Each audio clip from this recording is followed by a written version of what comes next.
Hi YouTube, and this is JTrain997, and I'm back this time with my review of the Walmart exclusive Amazing Spider-Man Ultimate Comic Spider-Man figure.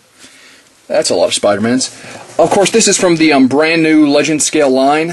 I actually didn't know this guy was coming out until I saw a review of him on YouTube. And I, of course, went to my Walmart, was lucky enough to find all three of the figures from this series on the shelf. Thought this guy would be the hardest one to get. He was the one they had stocked the most of. There was 1 Amazing Spider-Man, 2 Lizards, and 3 Miles. He's a very nice looking figure. I know Marvel Universe is doing like a scaled down Miles. He might be a variant of one of them, but I'm definitely glad we got a Legends one. He comes with a clip-on web shield and a base. It's the same base the Avengers uses and the Marvel Legends Wave 3 is going to use once they're released, which I think they're starting to hit retail now. I did have an issue. I found 3 of these in stores, and we'll get a better look at his paint job once he's out, but in the actual spider on his costume, I found errors on almost all of them. On the back of the packaging here, you see Miles with his web shield, the other 2 figures, Amazing Spider-Man and the Lizard. How the base is clipped together, and his reader says, when Peter Parker falls, a new Spider-Man rises up in his place. This brave teenager will fight to uphold Parker's heroic legacy, protecting the innocent and battling evil as the new Ultimate Spider-Man. Oh, Miles Morales doesn't even get a mention, does he? Well, I mean, you'd think they'd at least put his name on there. Either way, still a great looking figure. Let's open him up. And here we have Miles Morales out of packaging. Sorry, couldn't help myself. Miles Morales out of packaging here. He's a very nice looking figure. I was a little bit worried after I had encountered so many paint errors on mine, and you know, there's some spots where it could have been cleaner, but overall, for such an intricate design on the top of his outfit, and the rest is just kind of a flat black, they really did a great job. Now, his web shield. I don't intend to display this with Miles, it's just not something I want, but it's actually really nicely detailed. You can see all the texture there. It's actually really nicely set up like webbing. If I was going to set up a Marvel vs. Capcom display, this would be ideal for it, but I'm not, so it'll probably just go to a random Spider-Man, but not this guy. Of course, his base, which, see if I got another one of those bases laying around. Here we go. As you can see here, just slide these edges in, and you've got a connecting base. I did it kind of crooked there. Yeah, we're not going to waste too much time, but you can slide those on, connect them, make a little ring of Spider-Man, Avengers, what have you. Let's actually zoom in on some of the detail of Miles' outfit. It's really nice there. You can't tell really well in the camera. The lenses actually have a little bit of a red tint. Right there in the center of the spider, you can see there's a little bit of spotting. It was more severe on the other Miles I found in stores, in Walmart I mean, but you know, not the end of the world on that one.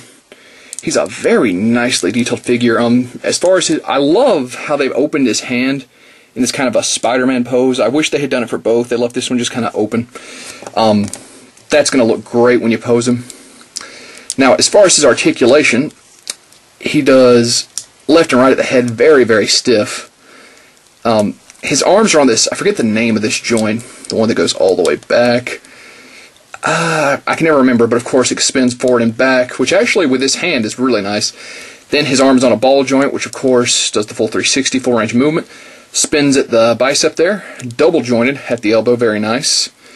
And spins and hinged wrist, all very nice. Ab crunch, slight, but it's there. Does a full 360 at the waist. Legs are of course on a ball joint. Don't want to be too rough with this guy. I've heard more about the Ultimate Spider-Man, the Amazing Spider-Man breaking, but I don't want to force this with Miles. He spins, then he is double jointed at the knee, ankle joint, and I believe, yep, ankle pivot. So very nicely detailed, very nicely articulated. I personally have been loving Ultimate Spider-Man. I had been meaning to pick the book back up for better part of a year, to be completely honest, and I just couldn't find a good jumping on point. I jumped back on when they renumbered it, and they went right back to the old numbering, and I kind of lost interest. I started right after Death of Peter Parker, jumped on, and I've enjoyed this book tremendously. I'm really digging the new Spider-Man. If you aren't reading it, you need to be. And let's actually get some size comparisons in here real quick. Here he is next to, let's connect bases just for fun, if I can. Yeah, close enough. There he is next to Amazing Spider-Man. And where's Lizard? Lizard, I don't know where I put your base, but you're going to go in the background here. So Miles is the smallest of the three. I'm actually okay with that because Miles is supposed to be a teenager. I mean, well, so is Amazing Spider-Man in the movie, but Miles is very young, and I'm cool with him being a little bit smaller. That's going to make him stand out in my display. So if you're reading the new Ultimate Spider-Man book, you definitely want this Miles. If you haven't, pick it up and you're going to want this Miles. And even if you're just a Spider-Man collector who collects bizarre costumes, this is still a solid figure. Check your paint and the packaging because there is some issues with them. But other than that, I can't recommend this guy enough. $15.97 at your local Walmart. A little hard to get right now, but just keep looking. And that being said, this is JTrain997, and I'll see you soon, YouTube. Hey guys, feel free to click on the links you see above to see any one of these reviews. They're all fantastic figures and will be a great addition to your Spider-Man display. And that being said, this is JTrain997, and I'll see you soon, YouTube.